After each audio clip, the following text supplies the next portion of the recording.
Buenas, mi nombre es Alina Margarita Jiménez y junto a mis compañeras María José Gutiérrez, Valentina Romo y Natalia Pertús nos encargamos de hacer una investigación sobre qué son los terrenos baldíos tanto en Colombia y en el país de México, que fue el país que nosotros escogimos para comparar. En este estudio se pretende exponer la situación actual de los derechos de propiedad de los bienes inmuebles rurales, principalmente bienes baldíos. Por su naturaleza, los bienes baldíos han sido objeto central de la forma como el Estado y la población ocupan, intervienen y se relacionan de forma directa.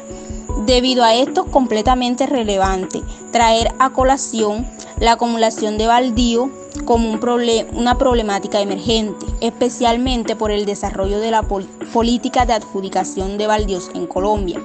ya que por la falta de censos actualizados acerca del tema se puede aseverar que hay una carencia preponderante en cuanto a la información acerca del número exacto de los predios adjudicados en el país, como también de la cantidad de terrenos baldíos que posee el Estado. Es por esto, por el mérito de lo expuesto anteriormente, se considera pertinente plantear la siguiente pregunta-problema que el colectivo investigativo pretenderá responder a través del desarrollo del presente trabajo. ¿Son las regulaciones existentes dentro del marco legislativo suficientes para abordar de manera integral el problema de la acumulación de baldíos en Colombia? El Estado, en el caso de tierras baldías rurales, le confiere el carácter de bienes fiscales adjudicables, que son aquellos cuyo dominio corresponde a la República, por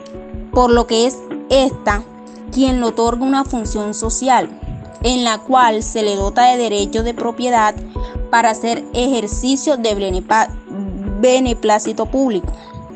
acondicionándolos como tierras destinadas exclusivamente a la explotación económica por medio de las actividades agrícolas. Ahora bien, por consiguiente, los terrenos baldíos y su adjudicación son una situación que inciden a nivel nacional en aspectos sociales, políticos, económicos y ambientales, ya que son parte de la mayoría de retos que los estados del mundo deben asumir, tales como la contribución de la generación de oxígeno y el sobresaliente menester por la preservación de las cuencas hídricas, en el control de los cultivos ilícitos, los procesos de paz y la sostenibilidad alimentaria. Así y todo, es relevante resaltar que varios territorios a nivel nacional se han caracterizado por poseer amplias extensiones de tierra no explotada. Según el resultado de los últimos censos en materia de baldíos, es decir, que de acuerdo con la definición de los terrenos baldíos del Código Civil colombiano, específicamente en el artículo 675, estos terrenos son bienes nacientes de la unión de todas las tierras que, estando situadas dentro de los límites territoriales, carecen de dueño, lo que expone una mayúscula responsabilidad sobre el gobierno, puesto a que estos son quienes le corresponde su regulación y manejo. Por lo tanto, mediante la Ley 160 de 1994, denominada Reforma Agraria, se reglamentó la concerniente al acceso de propiedad rural a través de mecanismos tales como la extinción de dominio sobre tierras en favor de la nación, la adjudicación de baldíos y el otorgamiento de subsidios a los beneficiarios de dichas adjudicaciones, entre otros. En dicha ley se presume que los terrenos se podrían considerar baldíos por la ausencia de un poseedor y por ende del aprovechamiento económico característico del dominio. Asimismo, la Sala de Casación Civil determinó que los terrenos baldíos son bienes de propiedad del Estado, de uso público e imprescriptibles, es decir, que su dominio no puede adquirirse por prescripción, y aseguró que no es posible establecer la cantidad o naturaleza sobre los inmuebles o terrenos únicamente con el certificado emitido por el registrador de instrumentos públicos. Es decir, que este documento solo sirve para formar el contradictorio e indicar que constituye la parte demandada. De igual forma, Dicha sala aclaró que en el caso de que el certificado indique algunas personas como titulares de derechos reales de los inmuebles, sea propiedad de uso, usufructo o habitación, se debe dirigir la demanda en contra de estas, y en el evento que el escrito indique por qué el predio no cuenta con antecedentes registrales ni titulares de derechos reales, la demanda se presentará en contra de personas indeterminadas. Sin embargo, al profundizar en este tema, el colectivo investigativo se permite establecer que los terrenos baldíos son un problema desde la óptica y el análisis del derecho civil, ya que a través del proceso de pertenencia se declara que existe el derecho de prescribiente, es decir, que no tiene carácter constitutivo, lo cual se puede evidenciar a través de la jurisprudencia en material civil, en la cual los jueces de la República proferían estas clases de sentencia, teniendo como base para la toma de decisiones solamente la prueba de la posesión del bien del nombre propio y el tiempo exigido conforme a la prescripción alegada, omitiendo la verificación de los antecedentes registrales del inmueble, la posible titularidad del derecho de dominio por otra u otras personas. Es así como la Corte Constitucional, en la sentencia T488 de 2014, señaló que si el registro de instrumentos públicos no aparece titular de derechos reales, posiblemente se trata de un bien baldío, por tanto es imprescriptible. En tal sentido, por medio del presente trabajo, el colectivo investigativo procurará realizar la pertinente revisión de las regulaciones nacionales sobre este tema, las cuales configuran una posesión estrictamente jurídica que inciden en el carácter imprescriptible de bienes inmuebles que carecen de titular de derechos reales y que conlleva presumir que se trata de bienes baldíos, partiendo del derecho comparado entre la legislación de México y Colombia como objeto de estudio para la armonización y unificación del derecho. Buenos días, mi nombre es Natalia Portes Pertús y hoy le voy a hablar sobre las organizaciones de México y Colombia. En este orden de ideas, primariamente, el grupo investigativo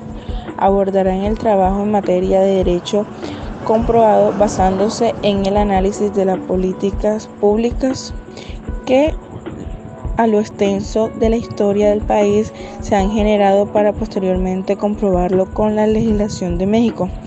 de la cual se extenderá finalmente una serie de proposiciones que oriente a los lectores a engendrar soluciones factibles que promuevan en el país asumir y cartas laborales de diferentes retos en los que se hacen parte de los terrenos baldíos, como anteriormente se dio a conocer. Correspondiente mediante el Acuerdo 28, la Agencia Nacional de las Tierras determinó las condiciones de explotación económica de terrenos baldíos con el fin de estos permitirán su adjudicación a través del esquema o contratos de explotación. Todo esto, aquellos escenarios en los cuales el sujeto de la reforma agraria no tuviera la posibilidad de desarrollarlos, solo estableciendo que serían beneficiarios de contratos de aprovechamiento de las personas incluidas en el registro de sujetos de ordenamiento, que tuviesen la calidad de sujetos de reforma agraria conforme al artículo 24 de la ley 160 de 1994 y cumplirá con las condiciones subjetivas para lograr la titulación conforme a dicha ley. Es así como se señaló quienes podían ser beneficiarios de contratos de aprovechamiento, con la condición que en el caso de existir ocupación previa de los previos se verificaría de lo siguiente: que se encontraran ocupando los terrenos baldíos sin adelantar ninguna clase de explotación económica. 2. Que estuviesen adelantando una explotación económica en una porción inferior a lo de los terceros partes del inmueble. Que ocuparan y explotaran terrenos baldíos en actividades no acordes con la vocación del suelo e insostenibles desde el punto de vista ambiental y social y económico. Es así como las personas que se encontraran en alguna de las situaciones anteriores mencionadas estaban obligadas a comenzar una actividad de explotación económica, como también implementar una serie de mecanismos que incrementarán su producción teniendo en cuenta los siguientes aspectos: que dicha explotación económica debía caer como mínimo sobre los terceras partes de la superficie ocupada y recaer sobre las actividades agrícolas, pecuarias, agrícolas o forasteras, que fuesen coherentes con el uso del suelo establecido en el respectivo plan de ordenamiento territorial, plan básico de ordenamiento territorial o esquema básico de ordenamiento territorial, y regido por las determinantes ambientes que expidiera la autoridad ambiental componente. 2. Que la explotación económica debía hacerse manteniendo la aptitud de los suelos acordes con los determinantes ambientales fijando por la autoridad ambiental componente evitando procesos de deforestación. Ahora bien, es así como la conformidad de la Ley 70 de 1993, las tierras que pertenezcan o deban adjunirse a las comunidades negras se titularán por el INCONDER, con arreglo a las normas sustanciales y procedimentales especiales que las rigen, y para las personas naturales o jurídicas que requieran la adquisición de un terreno baldío, existe la posibilidad de presentar una solicitud ante el INCONDER. Buenos días, mi nombre es María José Gutiérrez y yo hoy les estaré hablando acerca de la analogía entre el sistema jurídico mexicano y el sistema jurídico colombiano en relación a la acumulación de baldíos. Bajo esta perspectiva, el estudio que durante este trabajo se promueve está direccionado hacia la premisa que ampliar los horizontes políticos y socioculturales, comprendiendo el alcance de las organizaciones estatales y sus estrategias para hacerle frente a los problemas jurídicos como la acumulación de baldíos, son un instrumento fáctico para perfeccionar en mayor proporción la repercusión de las políticas públicas nacionales. Es así como el derecho comparado se convierte en un derecho comunitario que promueve la profundización de una rama específica del derecho, que en este caso es lo concerniente al derecho civil, aseverando que en el mundo globalizado en el que vivimos, el derecho comparado es una disciplina connatural a la exploración del conocimiento mundial, que deja de ser una mera curiosidad para formar parte de una mejor interrelación del mundo actual. Para la problemática que nos ocupa, la anterior comparación entre el manejo de dicha situación según las estrategias de los entes competentes de ambos países facilita encontrar una resolución integral. De hecho, esto se puede evidenciar en la obligación que tienen los integrantes de la Comisión Británica de Leyes para obtener información de los sistemas jurídicos de otros países, para facilitar el desempeño de cualquiera de sus funciones. En este sentido, se puede comprender que el problema de la acumulación de baldíos en Colombia parte como la mayoría de sus problemáticas del conflicto armado, que se ha postergado durante más de 5 décadas de la historia del país, en el que se calcula que más de 6 u 8 millones de hectáreas fueron despojadas de sus dueños, convirtiéndose en un fenómeno que relacionado con el paramilitarismo, el narcotráfico y los terratenientes ha sido complejo de resolver. Por lo que, aun con la conformación de entidades como el Instituto Colombiano de Desarrollo Rural, no se ha conseguido el objetivo de modificar la estructura de la tenencia de la tierra, como tampoco el objetivo de generar la información pertinente para abordar el problema, dado que el último censo se realizó en los años 70, lo que permite inferir que las élites dominantes con gran influencia política han procurado que la realidad sobre esta situación no sea visible para todos. De tal forma, si se ahondara en la historia de Colombia, se podría comprobar que desde la época republicana se han llevado a cabo esta clase de campañas en contra de la posesión de la tierra de las comunidades del país, las cuales se agudizaron en los años más álgidos de la violencia, por lo que se podría deducir que si bien existe la posibilidad que las disposiciones bajo las cuales fueron diseñadas dichas campañas se reprodujeran bajo la creencia que éstas producirían pequeños propietarios, también es cierto que el mayor efecto desde aquel entonces fue la depreciación de las llamadas tierras comunales. En consecuencia con ello, este trabajo nos permite comprender la magnitud de ineficacia de las instituciones que el gobierno colombiano ha creado para el manejo de este tema, dado que contrastado con el sistema jurídico y gubernamental de México, sobre el cual se cimentan las bases para generar propuestas que promueven la resolución de la acumulación de baldíos, es notorio que Colombia carece de otras instituciones que, articuladas al Estado, permitan un manejo interdisciplinario de la situación, como por ejemplo una organización que promueva en materia jurídica la información exacta y precisa acerca de la acumulación de baldíos. En ese orden de ideas se concluye que es posible revelar un problema no resuelto con brechas en las normas del país y por lo tanto es necesario proponer soluciones viables para que en los escenarios del posconflicto se pueda garantizar de manera efectiva la reivindicación de los derechos de las víctimas, en el que también se encuentran comunidades rurales. Finalmente, recientemente el gobierno colombiano y las Fuerzas Armadas Revolucionarias de Colombia firmaron un acuerdo de paz para poner fin al conflicto armado entre ambos, y entre los puntos acordados, uno de los más relevantes fue el que expresó la necesidad de implementar reformas rurales integrales, puesto que actualmente no existe una medida contundente para ayudar a monitorear las tierras del país y resolver el problema de la acumulación excesiva de tierras baldías. De esta forma, en el marco de la reforma rural establecida por el Acuerdo de Paz, considerando el panorama sobre acumulación de terrenos baldíos, vale la pena explorar qué mecanismos se pueden utilizar para recuperar terrenos baldíos sobreacumulados, principalmente de empresarios. Todo esto con el fin de asegurar que puedan obtenerlo en situaciones de posconflicto. Además de esto, Colombia impulsó diferentes reformas agrarias que al mismo tiempo tienden a analizar críticamente cómo las distintas normativas sobre baldíos afectan la creación, reforma y continuidad de conceptos como el tema de la reforma rural integral y la unidad de agricultura familiar, siendo oportuno comprender el fenómeno de los baldíos y su distribución en Colombia, para así poner de manifiesto diferentes aspectos del acuerdo de paz relacionados con la acumulación de espacios abiertos. De esta forma, se podría proponer posibles mecanismos que brinden soluciones claras al problema de la acumulación excesiva de terrenos baldíos por parte de empresarios y terratenientes, de manera que los terrenos baldíos puedan ser desgobernados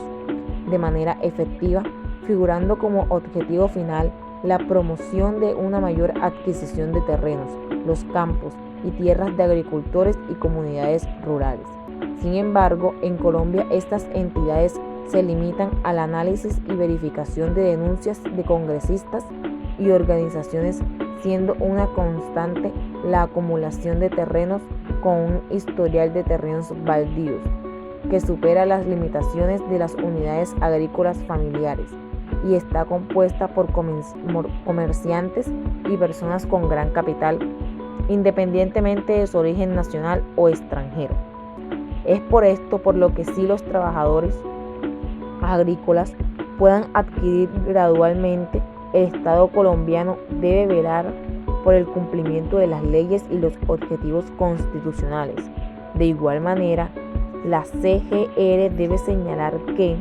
además de que pueden existir contradicciones en la acumulación indebida de terrenos baldíos, según lo estipulado en la Constitución y las leyes, el Estado tiene la responsabilidad de velar por el correcto uso y manejo de los bienes públicos. Por otra parte, una de las primordiales preocupaciones de los gobiernos mexicanos en el siglo XIX e inicios del siglo XX ha sido una exitosa política de deslinde de terrenos baldíos que garantizará el futuro entendimiento y aprovechamiento de estos. Es así como se constituyó parte de la averiguación de un plan oficial ante las exigencias económicas, sociales y políticas del capitalismo europeo y norteamericano en extensión, que requería implantar un control sobre los recursos territoriales, materiales y humanos. Con esta finalidad, la gestión porfirista comenzó una verdadera avalancha legislativa, elaborando varios códigos jurídicos básicos y una infinidad de leyes en el anhelo de conseguir el control centralizado sobre el espacio territorial, sus recursos y la pluralidad de las ocupaciones humanas, siendo la legislación sobre terrenos baldíos una parte de la política general que pretendía mantener el control sobre esta problemática. Es así como este proceso respondió a 3 fenómenos de la era: el de la inmigración de millones de Europa que, escapando de sus territorios por cuestiones políticas, económicas o religiosas, esperaban hallar una vida mejor, estabilidad e independencia en los países de ultramar; el de la extensión de capitales de Europa y norteamericanos en averiguación de inversionistas redituables en el área primaria y en el mercado de los bonos gubernamentales; y el de la convicción de los liberales mexicanos de que el poblado mexicano era incapaz de levantar económicamente al territorio y que la exclusiva forma de sacarlo de su atraso social y económico y enlazarlo a la economía mundial era recurriendo a los capitales financieros, al who y a los colonos e inversionistas extranjeros. Es así como se puede evidenciar que México lleva un proceso extenso y diverso en el manejo de estas problemáticas, mientras que Colombia carece de las instituciones pertinentes para abordar este tema, pues las que existen fallan constantemente en su deber de preservar la función social y ambiental de la misma, como tal en vulnerar el derecho de dominio de la población en general.